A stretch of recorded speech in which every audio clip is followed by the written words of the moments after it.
Jessica， 今日我上到嚟咧火炭嘅南半山，介紹一個華翠園俾大家。咁呢個單位咧係實用面積係1143呎。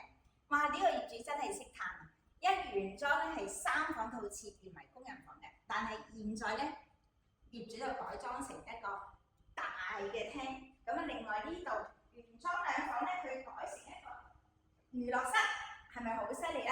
咁啊做咗開放式廚房嘅。你睇個開放廚房係咪好大啊？咁裏邊咧樣樣設備都齊全嘅喎。咁拎包入住就可以㗎啦。咁我哋再埋睇一睇咧，香港好少有嘅一個工作房。嗱，呢一個咧係一個洗衣機啊，呢度可以擺洗衣機。咁啊，呢度係純粹一個工作室嚟嘅啫。咁另外我哋再去睇一睇主人房啦。咁啊，主人房咧入邊睇睇先。哇！呢一個空間感真係好大啊！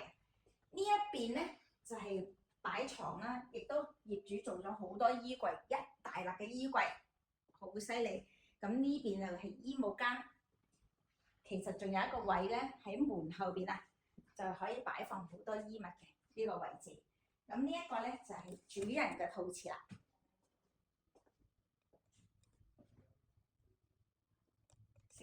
跟我過嚟再睇睇個景觀先。呢個景觀咧，雖然咧我哋呢度咧樓層咧係其實呢度屬於係低密度嘅，而且呢個樓層咧唔算高，但係望出去景觀咧睇翻幾靚，成個圓形嘅大泳池望到晒，仲望翻咧出邊沙田嘅市中心嘅